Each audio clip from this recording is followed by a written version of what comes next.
this topic. Why is it this message? So ramai apa yang nak katakan di sini adalah bahawa you know, all I can say here is that what you eat and drink makes what is very, very important. It's very important for your overall health, you know.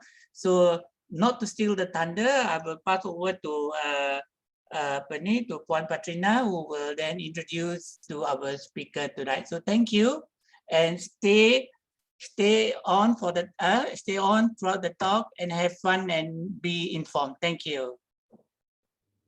Thank you very much, Dr. Tiru, for the short and sweet introduction. Sekarang saya ingin memperkenalkan speaker kami malam ini, Puan Nur Fadila, who is pegawai dietetik yang mempunyai 18 tahun experience lah, memang dalam bidang ini her forte. Dia memang bertugas di beberapa hospital lah, KKM seluruh Malaysia. 2 tahun lepas dia join Hospital Kuala Lumpur dan dia memang pakar untuk menasihatkan pesakit dia lah daripada dermatologi, nefrologi dan urologi punya department on cara pemakanan untuk manage mereka punya condition lah. Alright, so without further ado, I'll let Puan Fadila start her session today. Puan, dipersilakan, boleh start your sharing. Thank you very much.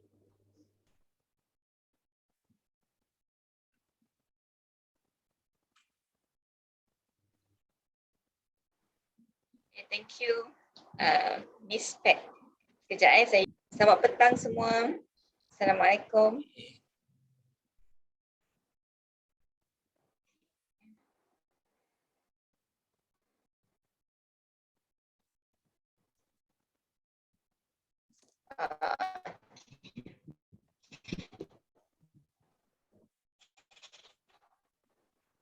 Thank you for inviting me, Pam, Psoriasis Malaysia, for giving this sharing. Actually, semua yang datang ni patient kan sebenarnya. You all lebih experience lah daripada saya. So saya cuma cakap apa yang dijelaskan untuk yang diet.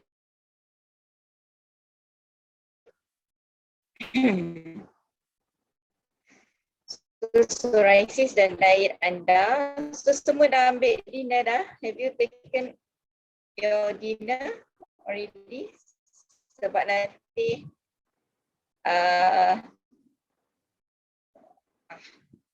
dalam slide saya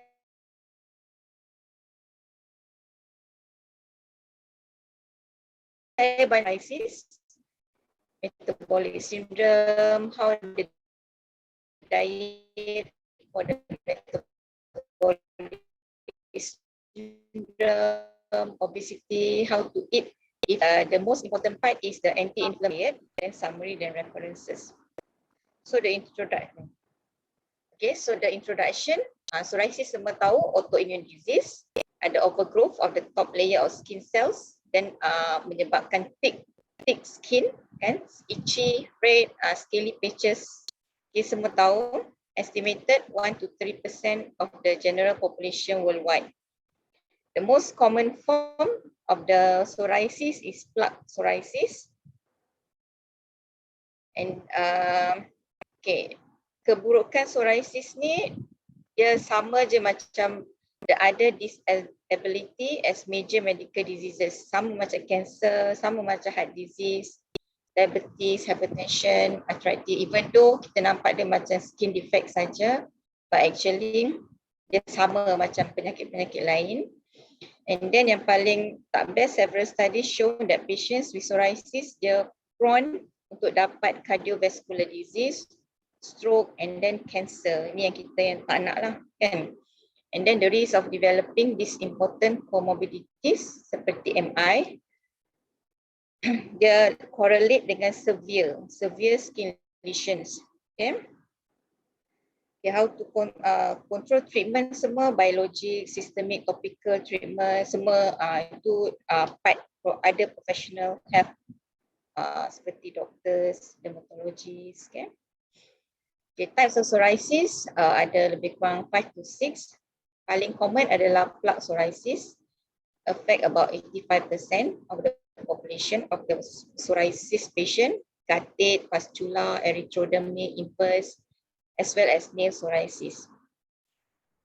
Okay, risk and aggravating factors ada banyak. Okay. Salah satunya adalah family history. Number 2, alcohol consumption, more than 5 drinks a month. For men, dia ada risk factor for men, tapi untuk women is inconclusive. Obesity, BMI more than 13 or BMI more than 35. And then smoking, ada currently smoking or past smokers and second-hand smokers also. And the risk is dose dependent. Kalau lebih banyak smoking, so lebih tinggi dia punya possibility, the risk factor untuk dapat psoriasis. Okay. Then boleh juga because of the psychological factors seperti stressful life event, divorce dan change in work condition. History of skin disorders, ada infection, Hoffner phenomenon, physical activity dan certain drugs. Okay. Okay, ni comorbid. Comorbid ni maksudnya ada penyakit-penyakit yang berkaitan dengan psoriasis. Sama ada dia dapat dulu psoriasis dan dapat the disease, or either one lah, dapat disease tu sebelum dapat psoriasis. Okay, paling penting sekali, the first one is metabolic syndrome. Okay, metabolic syndrome and its components. Psoriasis associated with multiple comorbidities, especially metabolic syndrome. Metabolic syndrome ni dia ada ciri-ciri dia seperti abdominal obesity, obesity di bahagian perut, bahagian tengah badan, and then hypertriglyceridemia, tinggi triglyceride, sejenis lemak di dalam darah, and then hypertension, high blood pressure, diabetes mellitus, fasting blood glucose high. Okay,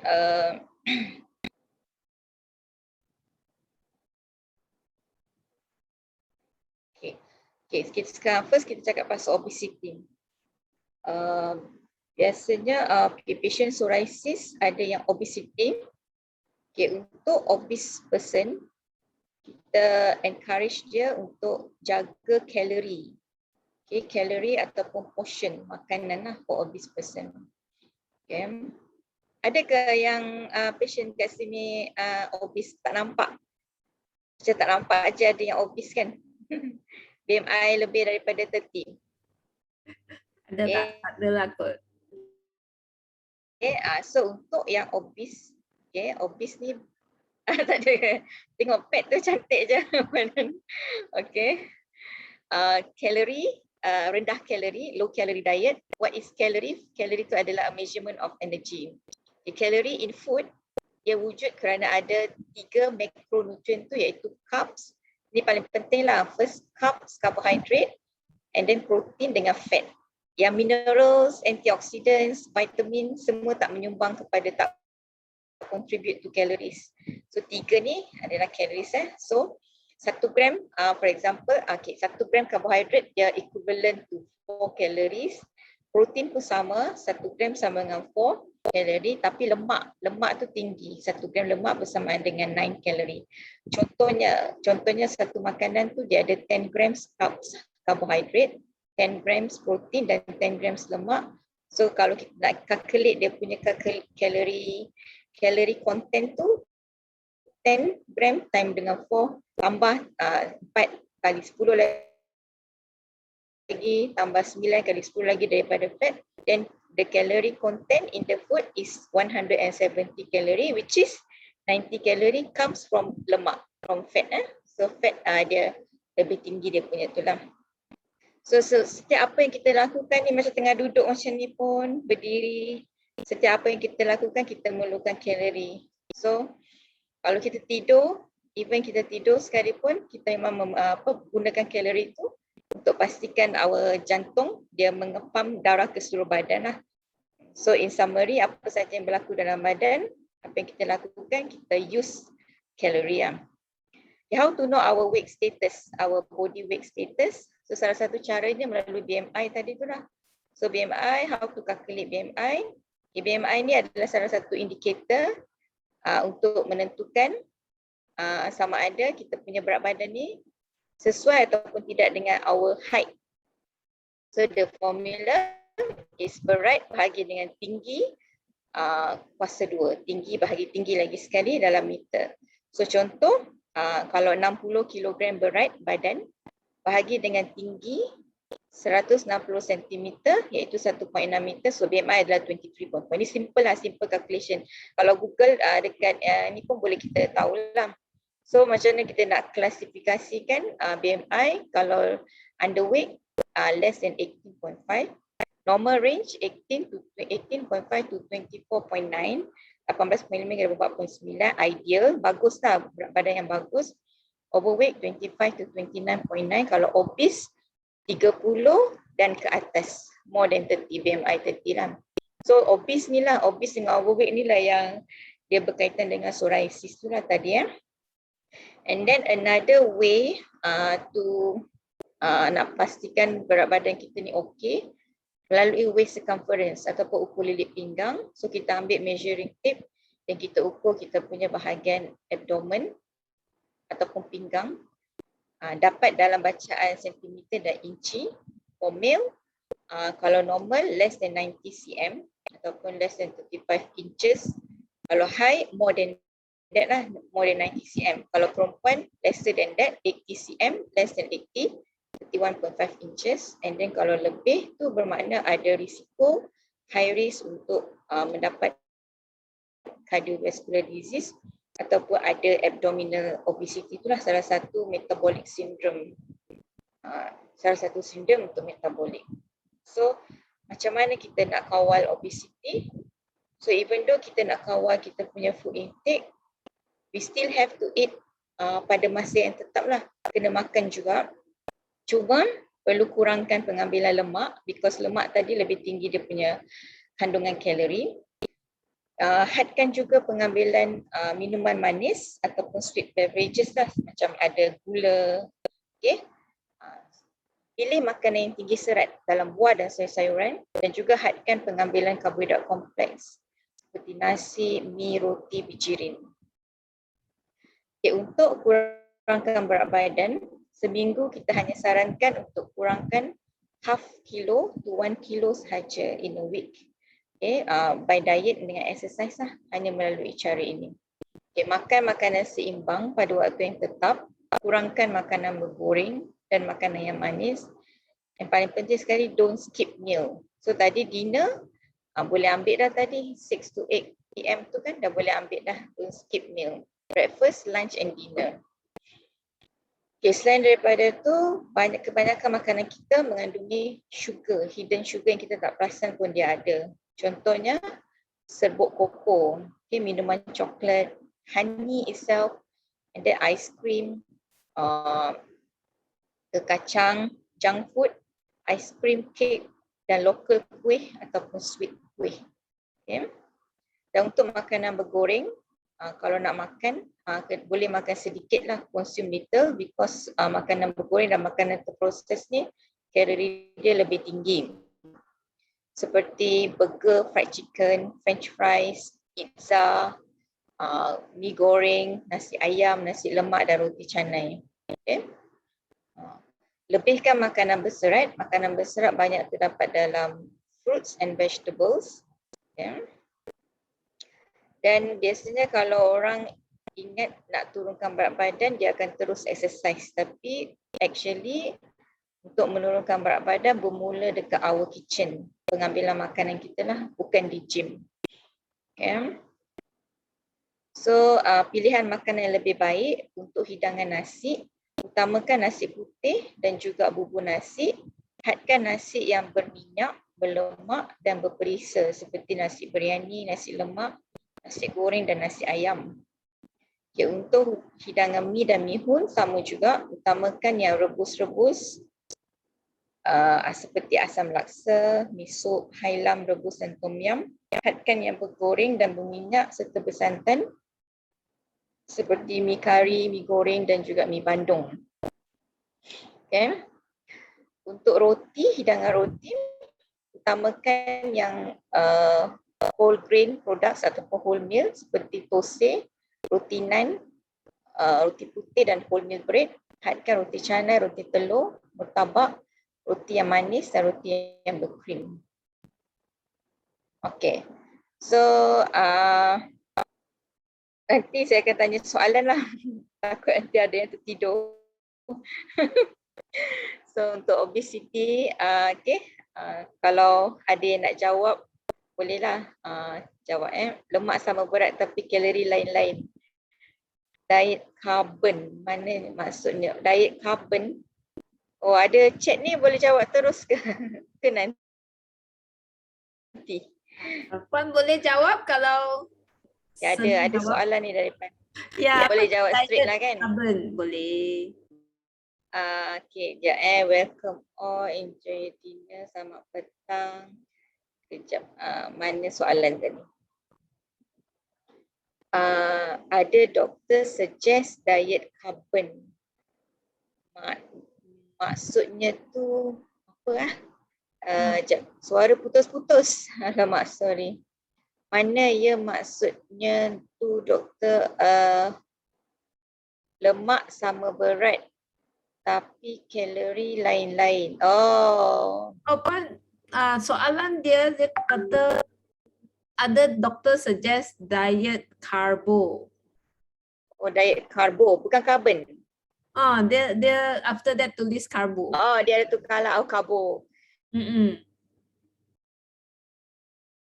Diet karbo kan. Ada doktor suggest diet karbo, maksudnya. Okay, diet karbo. Myocardial infarction, ada risiko ini. Okay, diet karbo kan, carbohydrate. Okay lah, carbs tu diet karbo. Oh, diet karbo tu sebab kita makan carbs tu, karbo tu, carbohydrate tu mesti half from our intake mesti diambil daripada karbo lah. Okay, itu maksudnya. Sebab ada orang kebiasaannya pesakit, dia akan terus restrict dia punya carbohydrate. Dia akan terus avoid dia punya carbohydrate. Tak boleh lah sebab takut nanti dia akan terambil lebih protein dan juga fat. Macam tadi saya cakapkan, kalori dia datang daripada 3 benda tu saja. Carbs, protein and fat. So carbs kena ambil at least half from the total intake. Itulah mungkin yang diet karbo. Sebab pernah dengar ketogenic diet tak? Pernah? Ketogenic diet kan dia sama ada sikit sangat karbo ataupun langsung tak ada karbo. So itu tak boleh lah sebab takut nanti protein dengan fat dia yang lebih. Okay. Diet karbo tak sama ke dengan suku-suku separuh? Bolehlah diet karbo.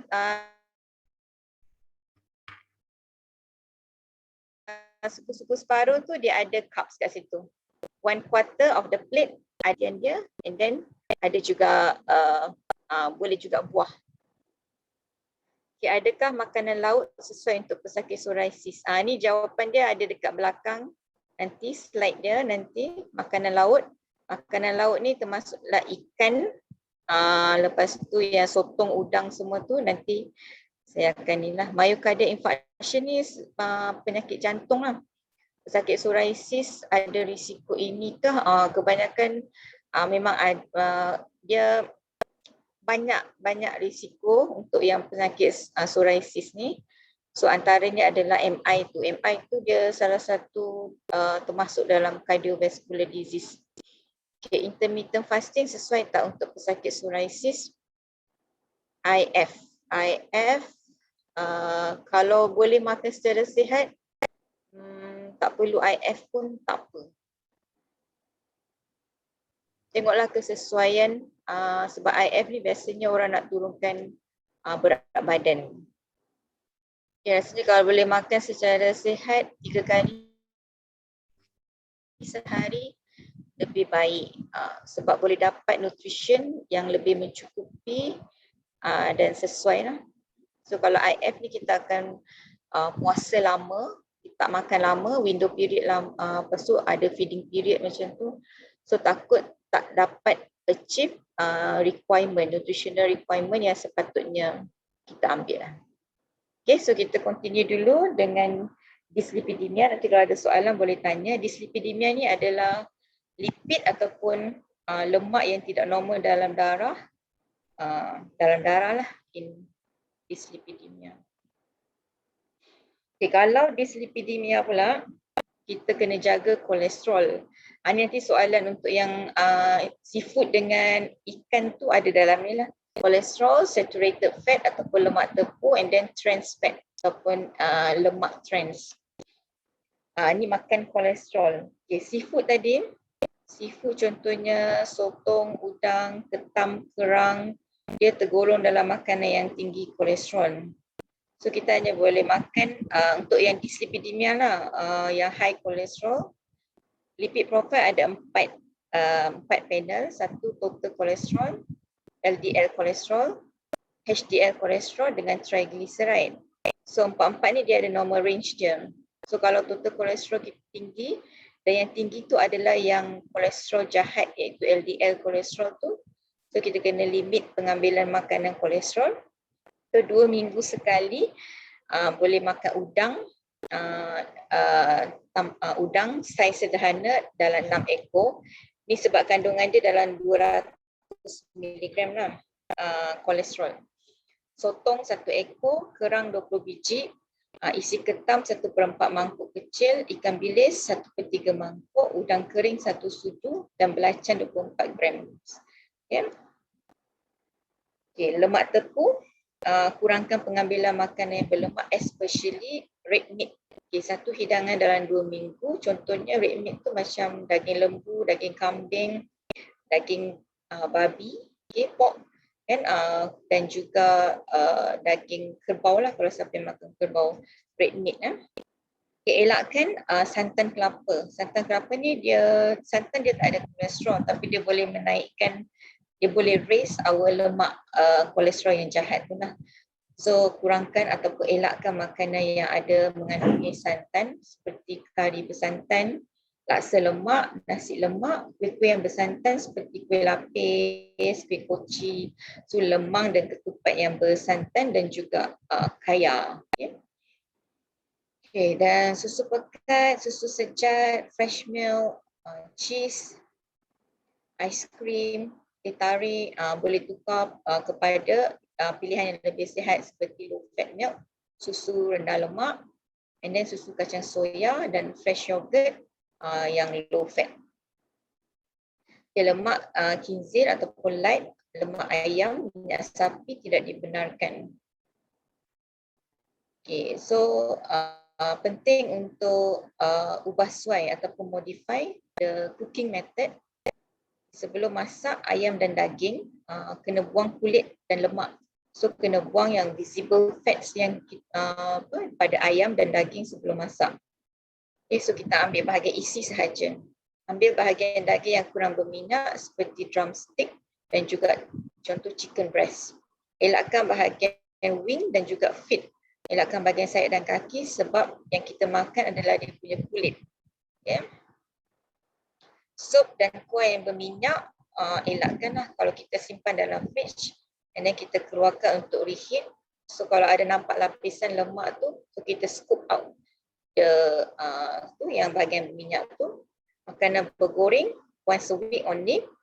And then kalau boleh, if possible, gunakan non-stick frying pan. Dan untuk stir fry, gunakan minyak yang sedikit sahaja. Okay, lebihkan makanan yang kurang menggunakan minyak seperti steam, panggang, bakar, rebus, sup dan menggunakan microwave. Okay, salah satu cara untuk kurangkan perbaiki lipid profile juga melalui pemilihan minyak masak lah, penggunaan minyak masak. So untuk deep fry, kita boleh gunakan minyak kelapa sawit ataupun minyak campuran, blended oil. Okay, dan untuk menumis, digalakkan menggunakan minyak mono tak tepu ataupun poli tak tepu seperti vegetable oil seperti olive oil ataupun minyak jagung, minyak bunga matahari, minyak sunflower, minyak yang mahal tu. So untuk penggunaan rumah, kita beli contohnya untuk contoh sebulan lah, kita beli satu botol besar minyak blended oil, minyak campuran, and then satu botol kecil 500 ml minyak yang seperti yang lain-lain tu, seperti olive oil ataupun corn oil tu untuk menumis. Kita boleh tumis sayur ataupun nak masak spaghetti. Yang untuk yang tumis-tumis. Beza antara stir fry dan juga deep fry. Di deep fry masak banyak sampai tenggelam.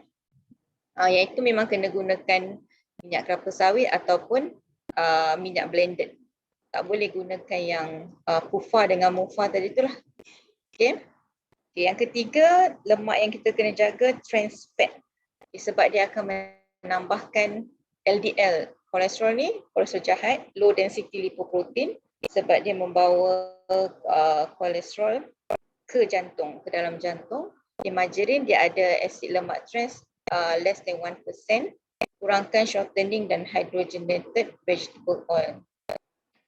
Okay, trans fat dia banyak dekat pastry dengan cookies, lepas tu instant noodles, donut, keropok goreng, makanan terproses seperti burger, pizza dan juga french fries. Okay. Okay, untuk turunkan kolesterol, ada makanan yang boleh diambil. Okay. Omega 3.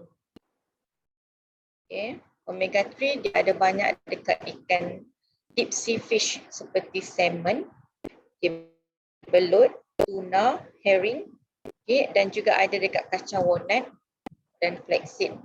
Selain daripada tu dekat ikan mackerel, sardin yang fresh sardin, and then ikan yu, spiny dogfish.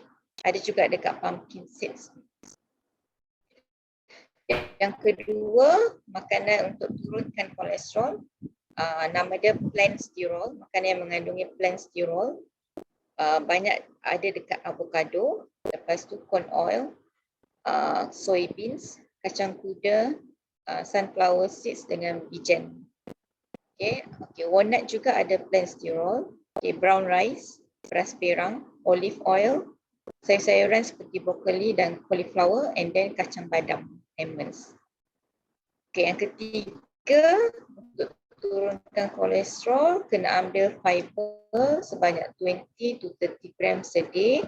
Cara dia banyak makan buah dan sayur, vegetables and fruits, dan juga satu serving of whole grain products. Whole grain product ni contohnya macam cereal, all bran, and then ke kacang seperti kacang hijau, bali, dan juga kacang soya. Okay, sayur-sayuran kebanyakannya mengandungi fiber yang tinggi, and then kebanyakan buah-buahan juga mengandungi fiber yang tinggi.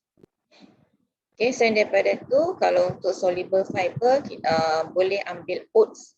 Okay, oats dia mengandungi soluble fiber yang boleh menurunkan kolesterol dalam darah. Okay, kacang peas, sunflower seeds, chickpeas juga, potato with skin, dan jagung. So, kena ubah cara pemakanan. Biasa kita makan red meat, daging merah, so kita kena lebihkan tofu dan taukuah. Okay, untuk kentang yang biasa digoreng, so mungkin kita boleh ubah cara masak dengan bakar dia kentang. And then biasa kalau makan pagi-pagi roti canai, roti telur, dan tabak, so boleh tukar kepada capati, tosi dan juga roti nan. Okay, with kuah dal. Jangan makan dengan kuah kari lah. And then nasi yang berperisa, berlemak dan berminyak seperti nasi goreng, nasi ayam, nasi lemak dan nasi minyak, tukar kepada nasi putih, berlauk dan juga bubur. Okay. Ais kacang tukar kepada bubur kacang kosong, ayam goreng, ikan goreng tukar kepada cara masak bakar, butter tukar kepada sop margarine. And then untuk snack petang ke malam ke, so kita boleh pilih snack yang sihat seperti popiah kukus, sandwich tuna, kacang kuda, dan cari perkataan-perkataan yang macam ni lah bila kita buat grocery shopping, low fat, light dengan light. Okay. Ini contoh makanan untuk low cholesterol dengan low fat. Ada soalan kan? Sunflower, yes, sunflower, jagung, sunflower, jagung, canola oil lebih bagus untuk stir fry. Sebabnya minyak-minyak yang seperti itu, dia ada low smoking point, so dia tidak stable kepada high heat. So kalau kita guna untuk deep fry, lebih akan mendatangkan kesan yang lebih tidak baik lah. So contoh menu untuk turunkan kolesterol dan juga triglyceride dan kolesterol yang jahat tu. Contohnya makan breakfast, roti, dua keping yang high fiber with soft margarine, monounsaturated oil. Lepas tu minum kacang soya, susu kacang soya yang tidak manis. And then for lunch, nasi satu bowl, singgang ikan merah tu deep sea fish kan. So masak singgang, lepas tu stir fried cabbage dengan kangkung menggunakan polyunsaturated oil, and then buah guava, jambu batu. Okay. Untuk afternoon snack, teh dengan low fat milk, dia tukar kepada condensed milk, daripada ni kepada condensed milk, and then sandwich sardine. For dinner, chapati, ayam tikar, kuah, and then spinach dengan cucumber dengan carrot pun stir fry menggunakan polyunsaturated oil, and then makan papaya one slice. Okay. So ada soalan tak setakat ni untuk dyslipidemia ataupun high cholesterol? Puan boleh continue dulu. Okay, continue. Okay, so sekarang untuk hypertension pula lah. Okay, sebab dia termasuk dalam metabolic syndrome. So kalau hypertension ni kita lebihkan kepada garam. So salt, garam. Okay, garam ni adalah sodium chloride. Okay. Bagaimana dia affect blood pressure? Pengambilan garam yang berlebihan, sodium akan menarik air daripada blood vessel, meningkatkan volume dalam blood inside the blood vessel, and then increase tekanan darah, increase our blood pressure.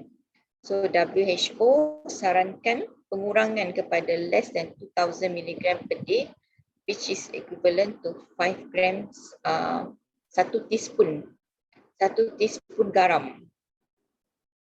Okay, macam mana kita nak tahu pengambilan garam kita ni tinggi ataupun tidak? Kita boleh tanya soalan ni. Makan luar several times a week, selalu beli makanan dalam tin, makanan dalam paket, makanan dalam kotak ataupun bottle food, kurang makan buah dan sayur, jarang masak dekat rumah, selalu rasa haus ataupun dahaga selepas makan sesuatu jenis makanan. So makanan yang tinggi garam termasuk belacan, cube, chicken cube ataupun stock cube, kicap, semua jenis sos, sos tomato, sos tiram, sos cili, berasa seperti Ajinomoto, ikan masin, ikan pekasam, yang sedap-sedap ni telur masin, jeruk ikan bilis, okay, bottle drink, packet drink, canned food, keropok, moroko, kekacang dan fast food. Pendek kata junk food lah, itu banyak sodium. Ini antara makanan yang tinggi kandungan garam dia. Okay. Yang terasa masin ataupun yang tak rasa masin. Yang tak rasa masin tu contohnya seperti baking powder, tak rasa masin tapi kandungan sodium dia tinggi. Dan juga makanan dalam tin. Okay, budu cencaluk memang tinggi. Tempoyak juga, telur masin, ikan bilis, udang kering, belacan. So ini semua yang tinggi kandungan garam ataupun sodium. Okay. Okay, contoh makanan Malaysia. Okay, tadi berapa? WHO cakap less than 2000 kan? Kalau kita ambil mi kari, dah lebih dah kita punya intake of sodium 3000 mg dah. Okay. Dan kalau rojak 900. Okay, ni semua makanan-makanan yang tinggi kandungan sodium. Sate ayam, satu stick dah 250. Kalau makan 10 dah 2000. Satu kali makan je dah tinggilah kita punya pengambilan sodium. Okay, sodium ni high dia especially untuk makanan-makanan yang instant. Tengok kalau roti 2 slices of bread ni dia hanya ada 170 mg, which is bolehlah masih lagi dalam within range tu kan, belum lagi. Tapi kalau tengok dekat instant noodle 1 pack ni dah dekat 1700 lah. So dia 1 pack. Ada lagi hot dog, sausage. Satu ni je dah nak dekat 1000. Kalau kita bagi anak kita makan 3 keping, 3 batang dah 3000. So dah lebih lah. Okay. Pizza 1100. Noodle snack. Noodle snack ni kalau campur lagi dengan dia punya season ni dah nak dekat 2500. Papadum tak rasa masin. Tapi one piece dah ada 2000 mg sodium. Okay, keropok ikan. Keropok sate stick. Sate ikan 5 stick ada 890. Okay. Paling tinggi stock cube. Satu stock cube ni dah ada 18,400 mg. Biasa kalau kita masuk dalam sup tu memanglah kita tak makan semua. Tapi adalah kan, dapat dah juga. Okay, asam boy 1 teaspoon saja 7,000 mg. Instant soup pun tinggi. Sambal belacan 1 teaspoon 1,800. So tinggilah banyak makanan kita yang sebenarnya tinggi kandungan sodium. Rakyat Malaysia dia ambil kebiasaannya average 3,000 mg per day sodium. So macam nak turunkan blood pressure, okay, go for fresh products. Sebab fresh product ni ada sodium tapi kandungan sodium dia tidak setinggi processed products.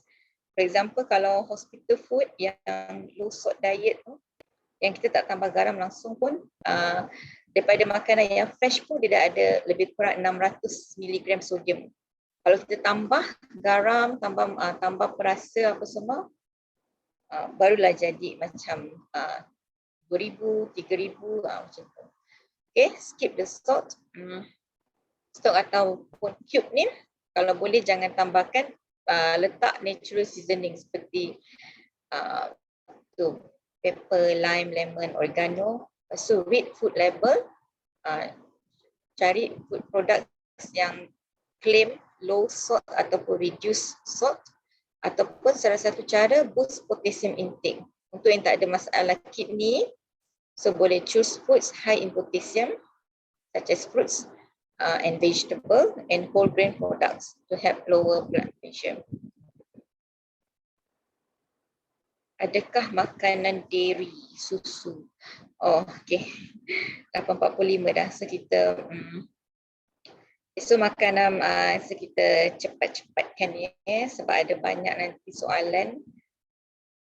Okay, ini yang penting sodium lah. Kalau untuk siapa yang tinggi tekanan darah lebih daripada 120, bawah 80, so berjaga-jagalah dengan sodium ya. Okay.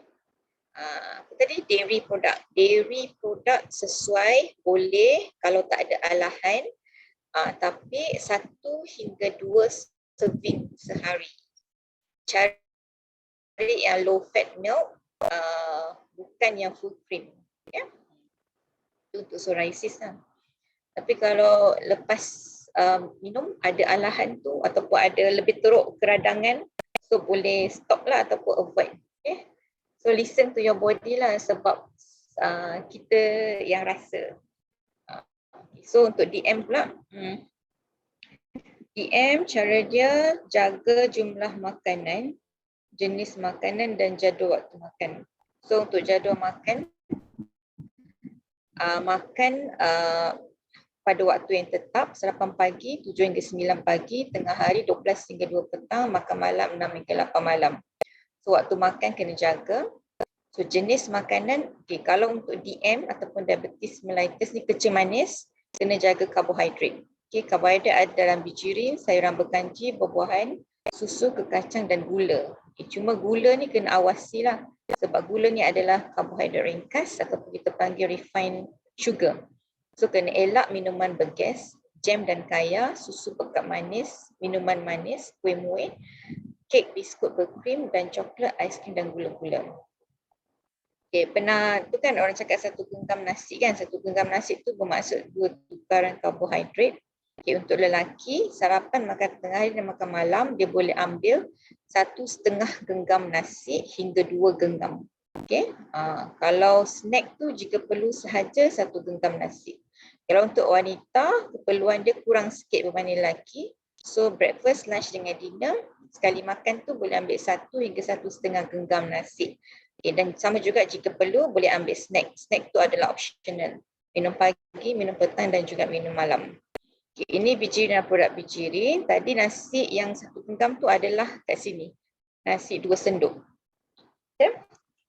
So untuk siapa yang gula tinggi, yang penghidap diabetes mellitus ni, paling penting jaga karbohidrat dia. So yang disarankan hanyalah yang nasi 2 senduk dan nasi 3 senduk. Kalau dekat kedai, kita akan makan nasi 5 senduk, 1 full plate. Masakan panas, nasi goreng, 1 tapau adalah 5 hingga 6 senduk. So terlalu banyak dan kita boleh habis. Dan masa tu gula kita memang tinggi sangatlah. Okay, so 1 tukaran karbohidrat adalah roti sekeping, biskut 3 keping, oats 3 sudu makan. Ingat tadi kita boleh makan 2 hingga 3 tukaran karbohidrat untuk main meal. So kalau roti kita boleh ambil 2 hingga 3 keping sekali makan. Okay, bukan maksudnya kena ambil 1 keping je. Jangan silap. Nanti kan hypo pula. Okay. And then ke kacang dan ubi juga ada karbohidrat, susu dan produk tenusu pun ada. Okay. So 1 hidangan adalah 1 gelas. Tadi ada yang tanya dairy produk tu kan.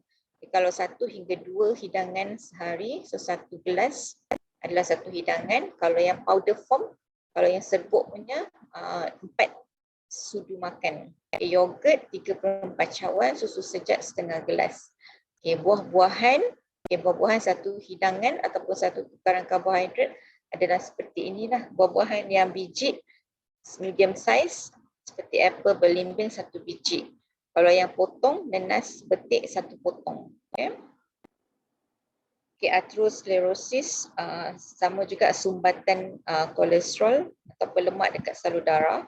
Okay, boleh menyebabkan penyakit jantung. Okay, malignancy pun ada juga skin cancer. Contoh ada kanser lips, oropharynx, larynx, liver, gallbladder, colon. Ni pemakanan untuk kanser ni dia lain lah. Dia biasanya high calorie dengan high protein. Okey, ini yang paling penting sekali lah untuk anti-inflammatory food. Okey,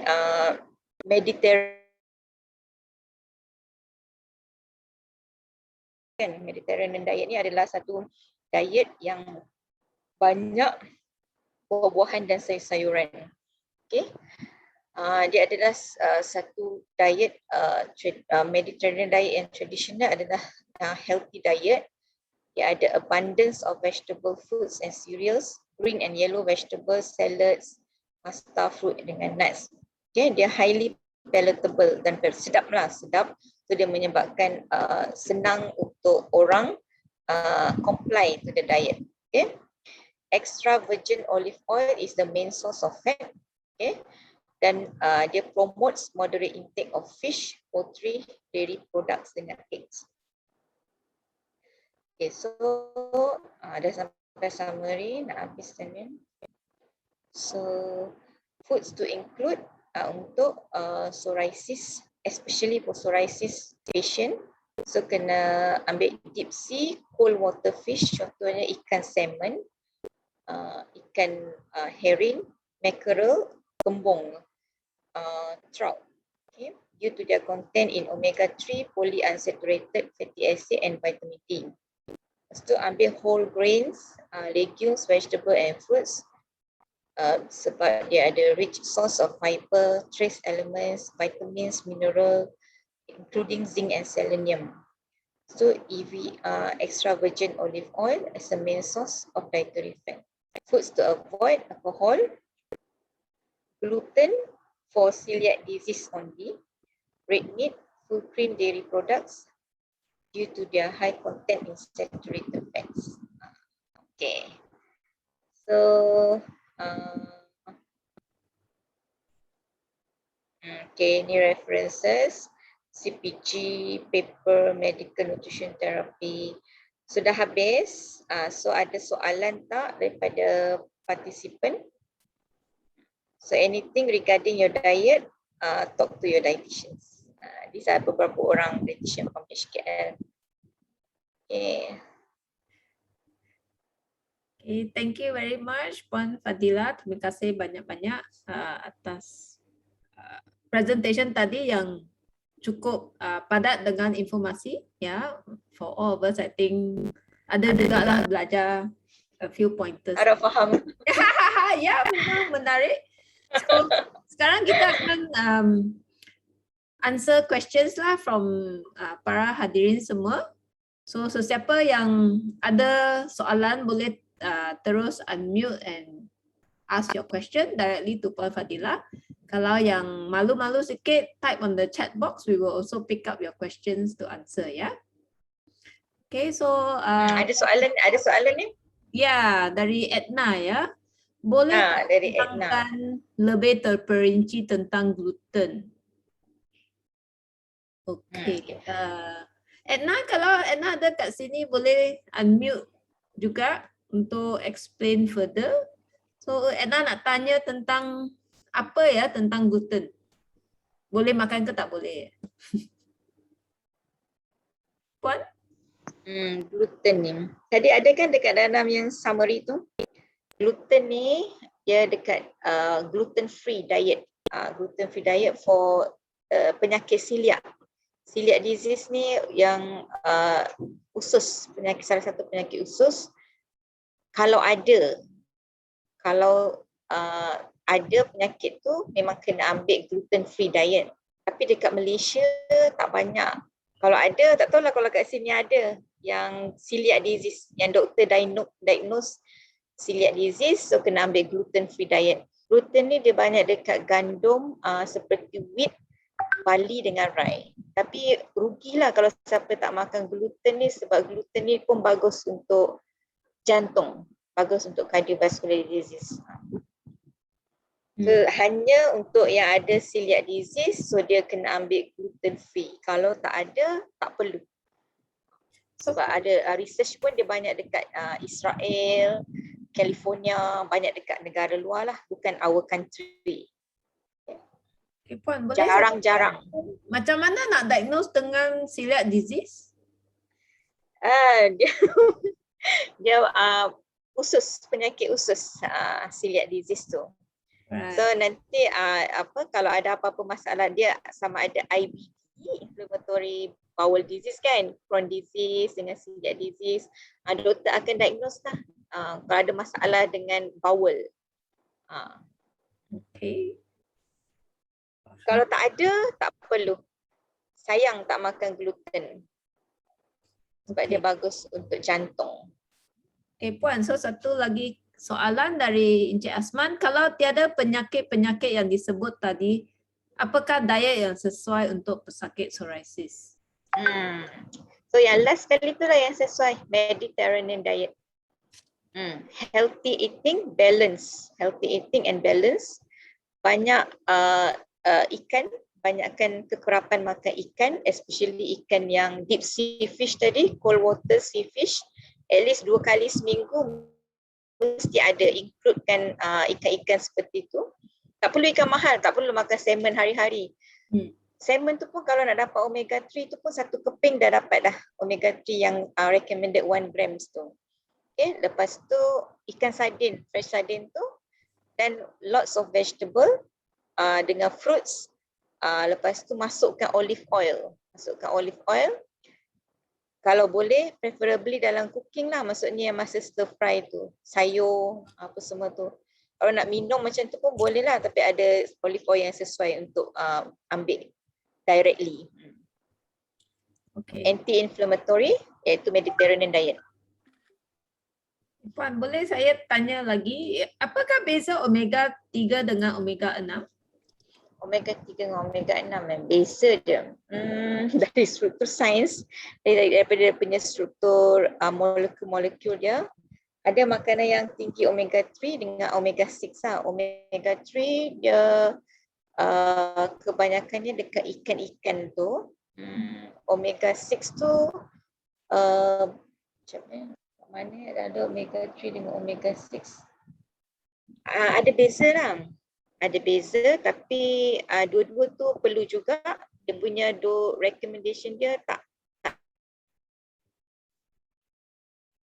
sama.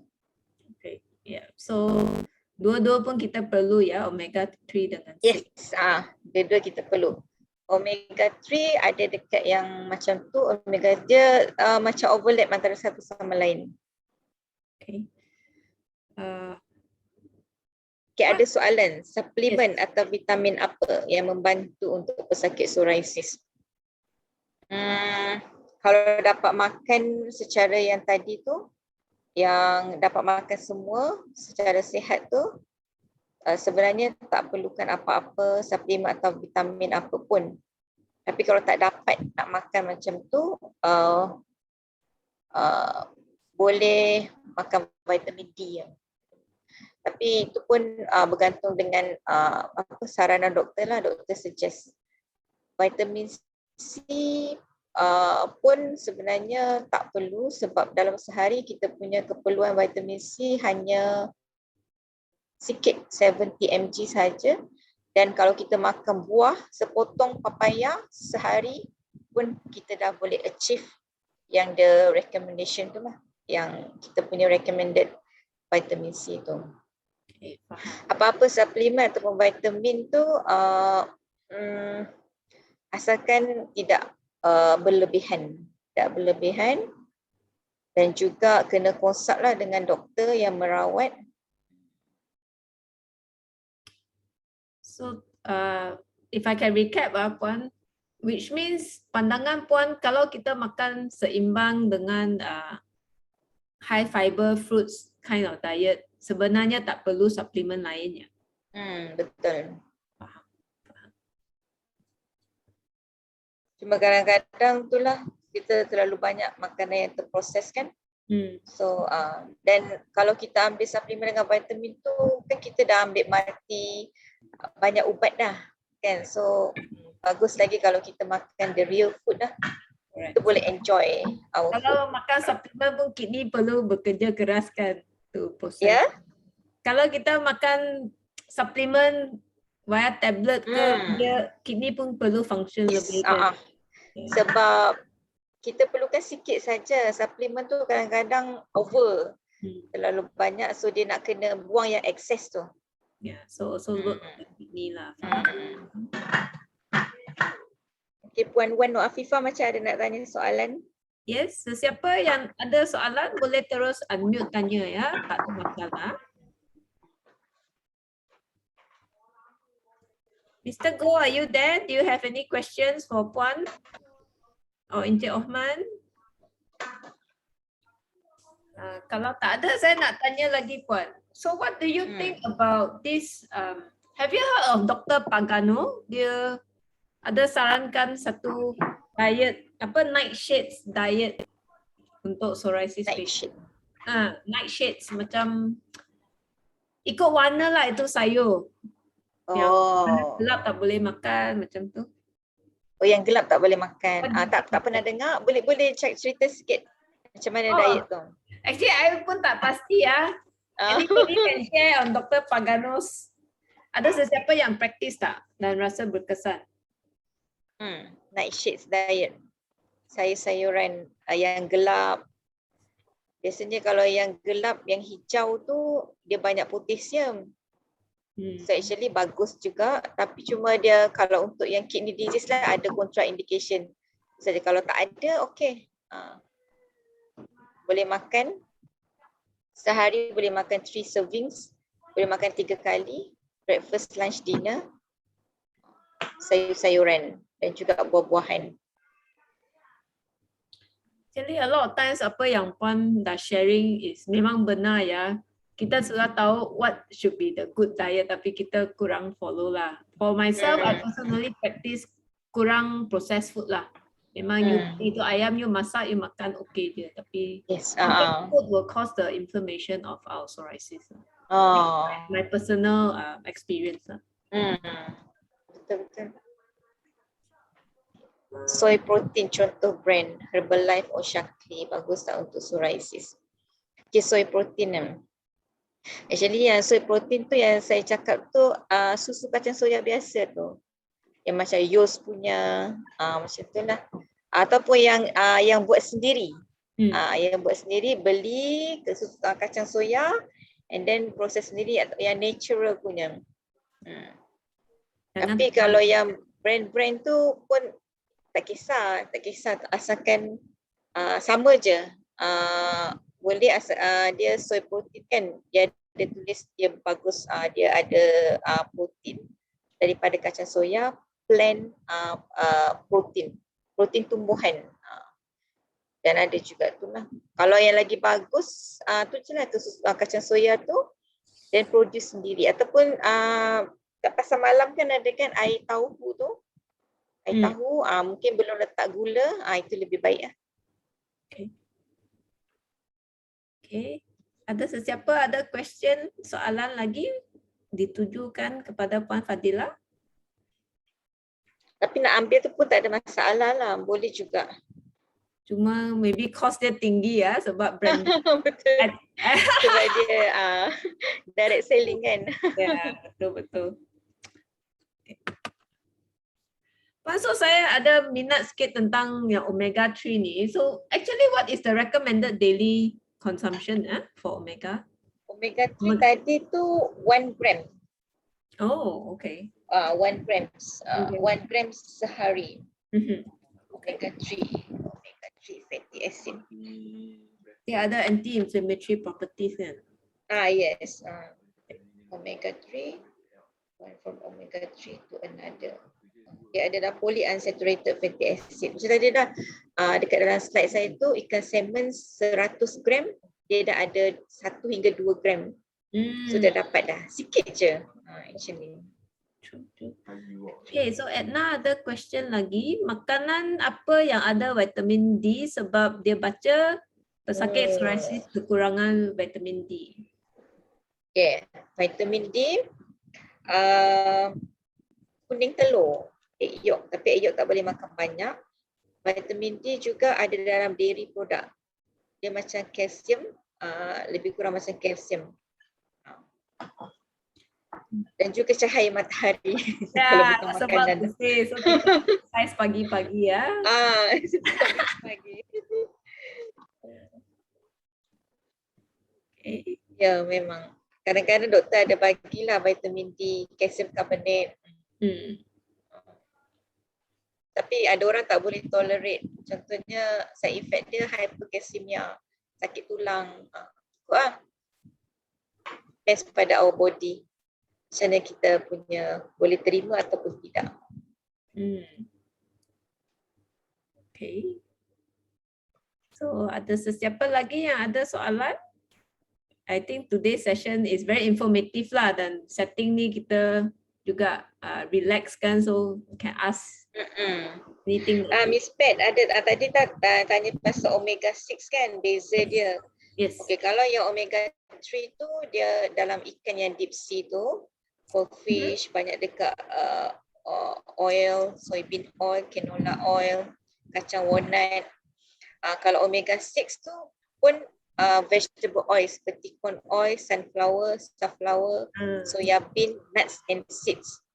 Okay. Dia punya beza dia dari segi nama omega 3 alpha linolenic acid, EPA dan DHA.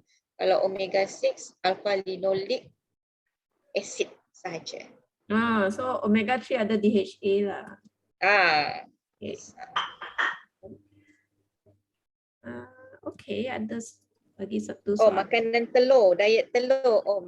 Diet telur ni boleh juga, tapi diet telur ni egg diet kan. Egg diet ni kecuali dia punya yolk tu lah. Kalau yolk dia tu kolesterol tinggi, Okey, telur tu sendiri memang banyak khasiat. Protein, high protein dan juga high vitamin D. Kolesterol pun ada dekat dia punya kulit telur, banyak vitamin B, bagus. Tapi cuma variety tu tak ada lah. Variety dan nanti tak dapat yang omega 3 tu. Omega 3 dekat fish yang deep sea cold water fish tu. Apa-apa pun macam hanya makan telur pun tak bagus juga sebab tak dapat nutrien lain yang kita perlukan. So untuk diet telur ni boleh masukkan tapi bukan setiap kali makan lauk dia adalah telur, bukan. Nanti dia tak cukup nutrients lah. So Puan dalam pengalaman Puan kan dengan dermatology board kan, ada tak Puan nampak patient yang macam allergic to certain food yang akan flare up in your experience? Ada telur. Okay. Kadang-kadang dia tak makan pun dia dah takut. So kalau hospital food high protein, albumin dia low, kita makan indent high protein diet. So high protein diet untuk hospital food adalah tambahan 1 egg. So kita cakap dengan patient, cuba dulu apa-apa jadi doktor ada sudah tu boleh bagi ubat. So bila dia cuba tu makan, sebenarnya tak ada apa-apa pun. Okay. So okay lah, sebenarnya tak ada flare pun. Cuma dia takut sebab orang dekat rumah cakap lah. Selain makanan, untuk sapu-sapu kurangkan flare up, apakah bahan yang paling sesuai? Oh, ini Encik Azman tanya, sapu-sapu ni yang topical treatment lah kan, yang ubat-ubat krim ke? Kalau yang macam tu, ubat-ubat krim tu, itu doktor prescribe lah, doktor akan prescribe lah untuk sapu-sapu. Okay, ikan kembung ada gatal banyak. Okay, sekiranya makan ikan kembung terasa gatal, so boleh tinggalkan. So boleh makan ikan-ikan yang jenis lain. Apa lagi makanan yang boleh menyebabkan irrational to skin? Kebanyakannya adalah yang processed food tu lah. Processed food macam sausage, burger, patty, apa-apa yang makanan diproses. Makanan terproses, banyak pewarna, banyak pengawet dan banyak apa-apa bahan tambahan. Yeah. Okay. Sesame oil, good for psoriasis patients. Sesame oil tadi dia ada plant sterol, bagus untuk turunkan kolesterol dan bagus jugalah untuk psoriasis patients. Sesame oil, minyak bijan. Okay. Yeah. Boleh? Dia sejenis vegetable oil. Biasa sesame oil ni kita cuma guna untuk dressing kan, sikit je ambil. So bagus jugalah sebenarnya. Kena try. Kena selalu cuba. Try and error. Yeah, Kalau ada is durian bad for psoriasis? Durian high potassium. Ada sesiapa kat sini makan durian flare up tak? Berlebihan. Tangan. Ya. I okay je. Kan. Durian okey, durian tu in fact dia high in potassium. Okay, high in potassium tadi makan durian okey. Sedap. Okay. Dia high potassium tapi untuk siapa yang ada kidney problem je lah yang ada kena limit. Okay, dia punya durian intake.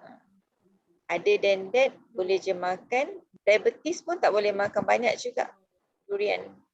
Dia makan 2 ulas kecil, 2 biji kecil, 2 hingga 3. Sebab karbo dia ke Puan? Oh sebab sugar dia? Yes, sebab sugar lah. Sebab dia tadi yang satu dalam slide yang diabetes tadi, dia ada satu tukaran karbohidrat. 15 gram equivalent. Durian tadi tak ada gambar. Sebab kalau saya letak gambar mesti orang tak puas hati. Yeah. So makan sikit. So 2 hingga 3. Ulas bukan 2 hingga 3 biji. Plus bukan besar. biji ya. Yeah. Actually, Puan, at the end of the day, if I can summarize, I think what Puan Fadila is trying to tell us is kita semua mesti faham body sendiri lah kan. So there is a guideline, but you know some things you are allergic, but I'm not. You know, I makan belacan, okay, you makan terus flare up. So we need to test and we know what is suitable or not for us lah to manage our skin. Yang saya cakap tu semua guideline secara umum, general guideline. Sacha inchi oil. Famous ni Sacha inchi oil. Dia ada omega 3. Omega 3 dengan omega 6. Boleh juga tapi dia mahal. Okay. Nak tanya tentang pendapat dengan Sacha. Macam mana sebutan dia? Sacha ke Saka? Sacha inchi oil. So memang dia ada, dia daripada minyak yang dihasilkan daripada tumbuhan tu.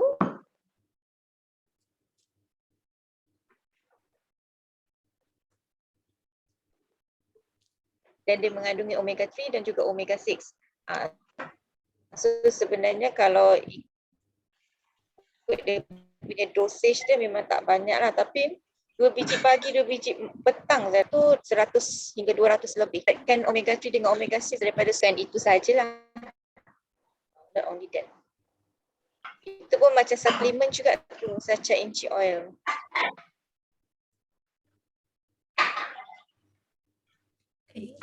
Ramai yang promote, ramai yang jual. Saya tahu ramai yang jual. Black seed oil, habatus sauda. Habatus sauda, ya ada juga dia antioksidan. Boleh ambil juga. Pemilihan beras. Beras brand apa bagus untuk psoriasis? Okey, beras perang. Beras perang, brown rice. Agree. Yeah. Okay. Tak kira lah apa jenama pun sekarang ada banyak brand. Asalkan dia brown rice. Sebab kalau refined, kalau white rice tu, beras putih tu dia adalah refined carbohydrate kan. Carbohydrate ringkas yang dah dipolish sepenuhnya, yang hanya tinggal beras tu semata-mata lah. So untuk dapatkan hasil yang lebih baik, ambil beras yang beras perang, brown rice. Bukan basmati basmati tu jenis lain. Orang confused dengan beras basmati, beras wangi. Dia sebenarnya adalah brown rice ataupun beras perang. Any brand boleh. Tak kisah apa brand. Asalkan jenis dia brown rice ataupun beras perang.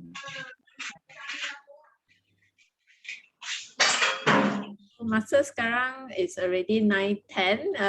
Kita boleh ambil last question. Ada siapa nak tanya? Kalau tak ada, kita will end the Q&A. Then we will do a short poll to tanya. Tengok dah meresap sikit knowledge tak? Kita dah cakap satu jam ya untuk sharing dia punya knowledge dengan kita. Okay, last call. Any more questions? Petrina, if I can interrupt for a while, we can Please take do. a group picture before they leave, huh? Okay. And after the poll? Yes, after the poll can be done. Okay. Thank you. Thank you. So kalau tak ada soalan lagi, mari kita cuba jawab sikit soalan lah yang saya dah prepare. Let's see. Are you seeing anything on your screen? My first time buat polling. Anything popping up? So far, nothing? No, alamak. So I guess it's not working. Yes, Ada Pat, it was popping just now. really? Yep. Maybe you can try again. Okay. It was popping just now. Yep. Let me see. relaunch.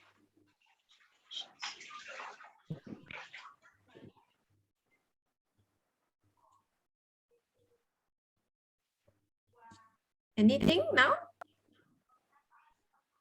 No. Yes, there is. Oh, great. Okay. Oh, but nobody's answering, ah. Ada tak sesiapa nampak poll, boleh jawab sikit? Multiple choice questions, 3 soalan sahaja. Oh, okay. Okay, sudah ada sikit participant. Yang lain boleh cuba? Tak ada betul atau salah punya jawapan lah, just test knowledge kan. Dan juga fahami each other lah. Macam cabaran utama sebagai pesakit psoriasis, dan what are the comorbidities yang kita mungkin akan dapat. Dan my last question, do you think diet boleh bantu kurangkan keradangan psoriasis? Yep. 50% answer, ada 50% lagi belum jawab. Cepat-cepat, just klik saja.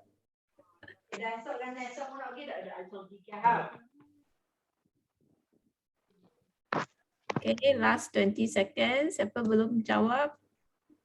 Just pick your answers.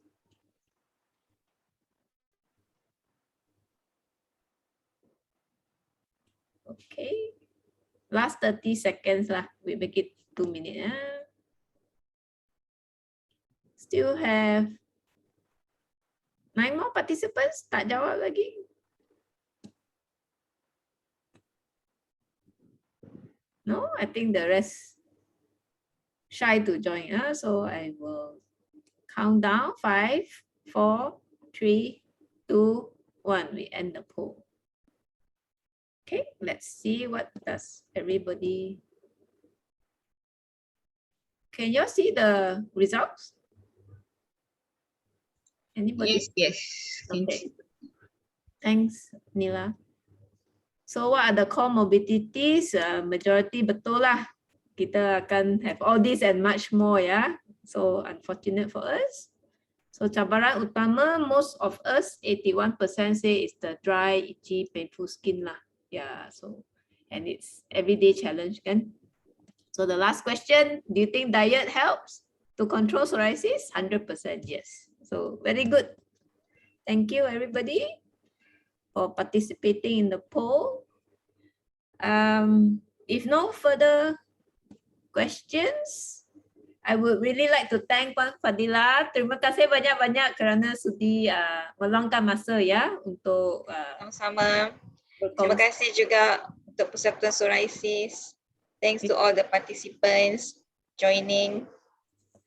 Okay, so Can Thank we have the participant to switch on the camera, please, so that we can take a quick picture? Thank you. yeah, so everybody, if you can, just show your screen so that we can take a quick picture. Everybody ready? Okay, anybody else? Ready? Mr. Go, hello. Sophia, are you taking the picture? Or I do? No, I'm taking. Vanilla also taking. All right, great. So 1, 2, 3, and then we smile. We go for the first page. First, 1, 2, 3. Cheese. Cheese. Okay, we go to the next page. Nugget. Okay, 1. Wow, yummy. Very nice. Cheese. Thank you so much, everybody. It's such a pleasure to have all of you. There was about 28, 30 of us who joined tonight. Yeah, any weekday lagi, then rushing after work. So I really appreciate this. Psoriasis Association Malaysia memang ada niat untuk buat series online. Maybe with pandemic, the good thing is now everything online lah kan. So we'll try to do more of this. If you are interested, please follow us. Everybody that participated today will automatically be PAM members lah for this year, because we are on a drive to get new members so that we can all be together and have our voices heard lah. All right, golongan pesakit psoriasis. Alright, so thank you very much, Puan, and everybody. Have a good evening. Puan, any last words? Kata terakhir untuk semua? Boleh ke contact you lepas ni ke?